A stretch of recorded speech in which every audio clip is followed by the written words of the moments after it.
Hello everyone, Brett back once again, high altitude scale modeling, looking at another unique aircraft from World War II. Lots of people built it. Battle of Britain made it famous. Losing the war made it infamous. HE 111 ICM kit. For many of us who grew up building the Revell kit, this is going to be a nice change, something to look forward to. I haven't compared it side by side yet. I have a couple of Revell HE 111s, including the Pro Modeler one. And don't get me wrong, they are nice kits. But after all these years, 30 or 40 years, it's good to see a new version come out. So we're going to take a look at it, see what it has to show us. If I can get the box open, you know, these ICM boxes are like a box within a box sort of thing. So you got the cover box, which it's got a little bit about the airplane on this side. And it says it contains one model kit, 344mm wingspan, no, length 344, wingspan 471, 324 parts. There's a scheme. I don't know if there's more than one, but there's your typical Battle of Britain scheme. Like I said, you got this inner box, which is really nice, because you can save it when you're done. Use it for storage or whatever. Pops open, and you've got one big bag full of parts, which is not very fun, which is very Airfix-like. And then there's a cat who wants to climb into the box and show herself to the world while taking the box away.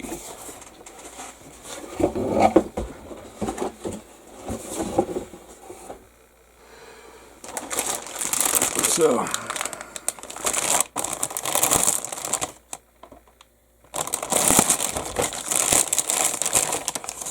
one bag full of plastic.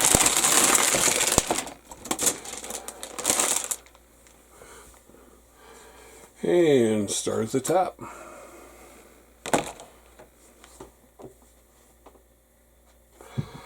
So, we got two sprues of wonderful elliptical wings.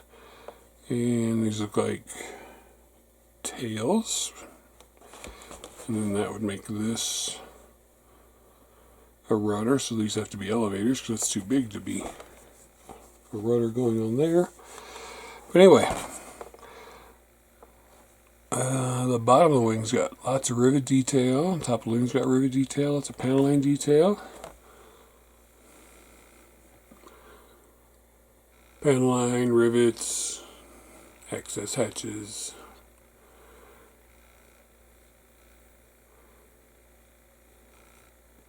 Beautiful ICM detail. The flip side, all the ejector pin marks are flush. Some of them might need a little rub down to make sure you get a good fit. But other than that, look really good. And we have the other wing and control surfaces, which is nice. We have movable control surfaces. So these are for the elevators, which we just saw. Then these are for the flaps. I guess the tail is attached to the fuselage. Nice the way they did it over here, so you don't have an edge on front. Same here. Again, good rivet detail. Good panel line detail. But to me, not an expert, the wing shape looks spot on. Fuselage. That wonderful shape underneath where the glass is going to go.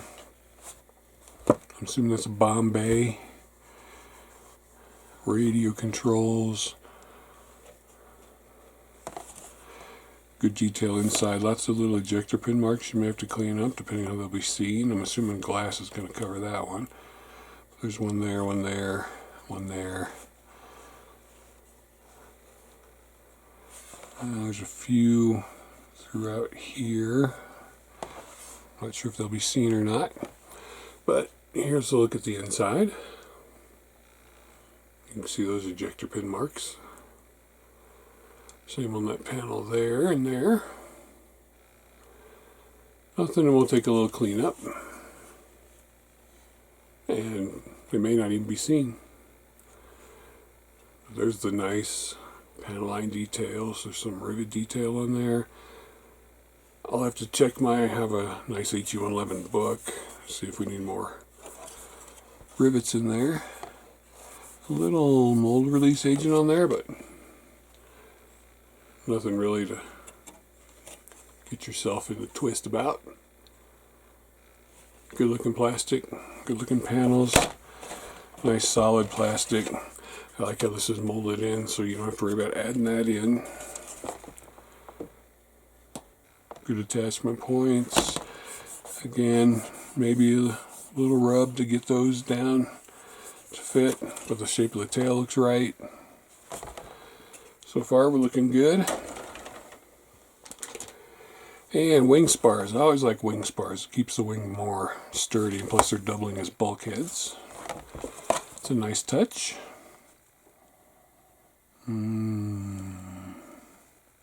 Like engine housing covers. Tail wheel. Two different tail wheels. Maybe.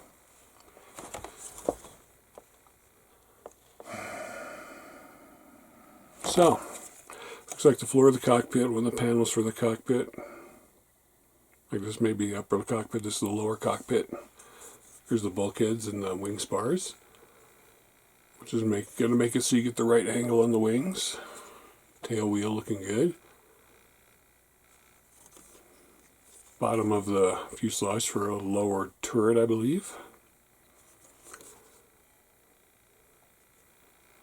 No flash. Ejector pins, of course, in some places you'll need to clean up. There's none in here. Oh, see, this is the other half of the wheel. I was wrong. I thought that was the whole wheel. It's not. It's a half a wheel, and that's the other half.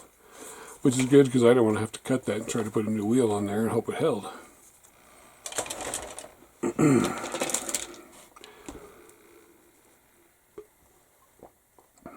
Here we have some very delicate parts. Hoses, wiring, landing gear, struts it looks like. Parts of the engine, oxygen hose maybe. Part of the instrument panel. Very delicate parts on this one. I don't see a seam line or burring on there, which is nice.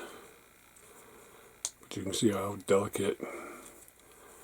This actually does have a little bit of flash on it here. Here. But I'm not going to mess with mine because I don't want to break it. So be careful when dealing with these parts. Some of them have a little bit of flash, some don't. Some have a little bit of burring, some don't. Very nicely detailed, very crisp. I wish they would have separate bagged some of this stuff. Then we have matching sprues here. You've got bombs, engines, wheels, so we can put one of those aside. No weight on wheels. Oh, I wanted to show you something on this delicate part. One of the consoles right there. Very good detail on it. Place for the dials and everything. But I wanted to show you the good detail on that. That's something you wouldn't have gotten from the Revell kit. And two engines. Everyone knows I love doing engines. And there's your guns. Like I said, no weight on wheels, but the detail on some of these parts is really nice. So you've got 8 bombs total. Your bomb rack. It's all through here.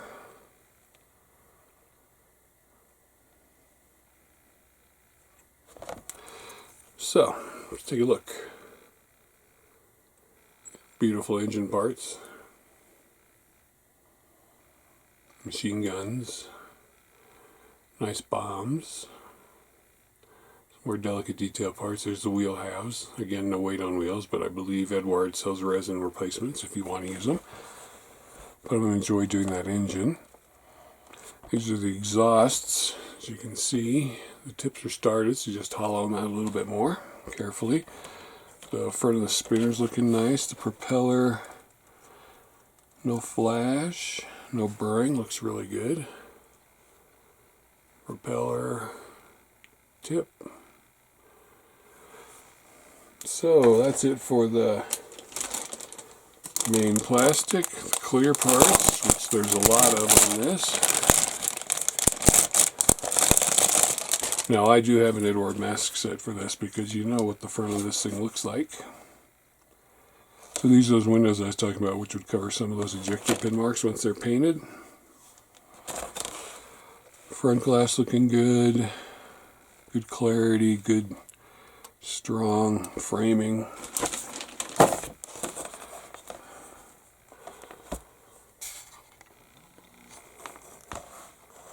You know, maybe a little distortion on some of the complex curve areas, but still pretty clear. No seam line. This one's not too bad. So maybe it's a little rougher than the rest of it, but it's not too bad. So, good clear. It's nice. These are bagged separate in a resealable bag. Keep them safe. And that's it for the parts.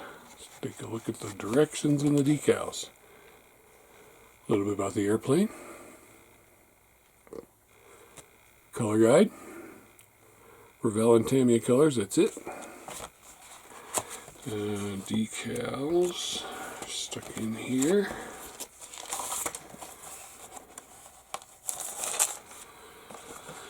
No swastikas or even part of swastikas, so you're going to have to provide your own.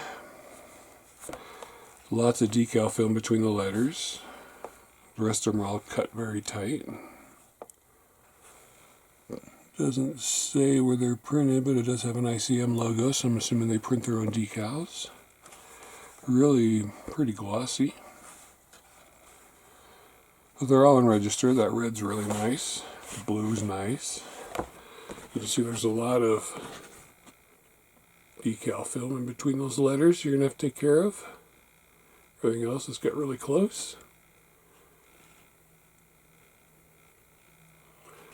Same with these three stripes. These are all together too. So there's decal film in between the stripes as well. Watch out for, or just cut them separate if you like. And the instrument decals, some stencils. Other than that, pretty nice looking set of decals. Instructions. Start with some sprue maps. And head right into a wing spar and a bomb bay. Nope, a wing spar and landing gear bays. So, wing spar, landing gear bays. The other wing spar looks like you're working on the front of the aircraft.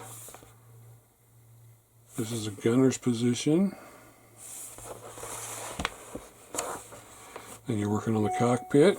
Again, you have to add your own seats because there are no seatbelt decals. Or add your own seatbelts, I mean. Seats going in. Little bits for the bomb bay area. Tail wheel going together. Side windows going in. Not sure what these are, but they're going together. Those are machine gun magazines. I'm guessing this is a whole line of magazines there. There you go.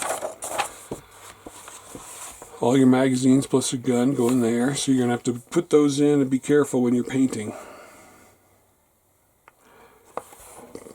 Part of the fuselage, windows going in, lower windows going in, radio controls, another machine gun. Then you're putting the wing spar through the one section, which has the cockpit and everything attached. And you're putting the two halves together, being careful because you've got guns sticking out of both sides. And you're putting the seat and stuff in the front after it's together, your rudder on, your actuators on. Looks like your bombe is going in. Part of the upper turret. The gun brace.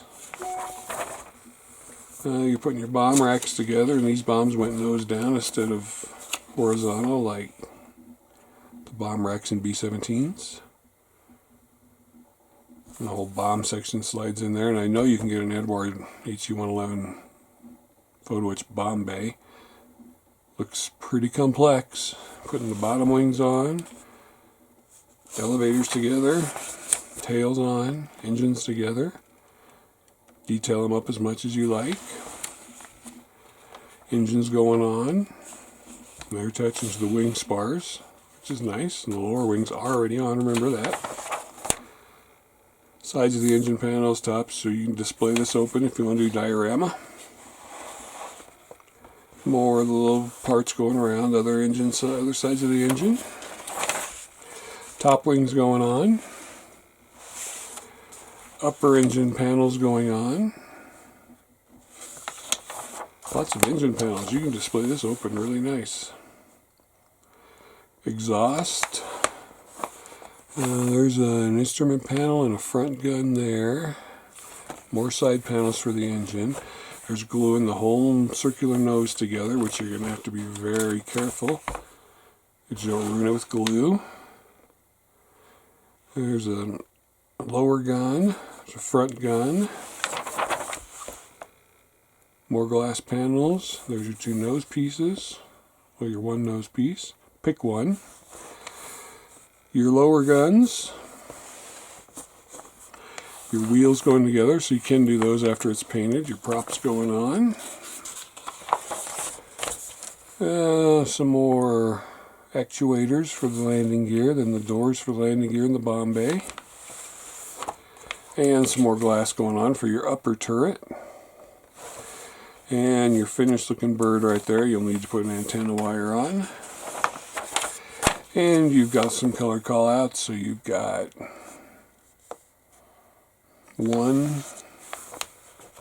two different versions with the same paint scheme, just different side emblems. That one, and 3 and 4 versions. The only real difference, paint schemes are exactly the same, you just have different side emblems. There you have it. ICM's beautiful HE-111 kit. I built a couple of their old Revell ones and they were very nice. Now I'm looking forward to see how this is going to go through, and this may be my ICM build this year. So keep your eyes out in 2019, and I think it's a recommended kit. I think it would be nice to your World War I stash. If nothing else, compare it to the old Revell kit that you built when you were younger. Or last week, as far as I know. Thanks for watching. Go buy a kit, go add a kit to your stash, then sit your ass in the chair and glue some plastic together.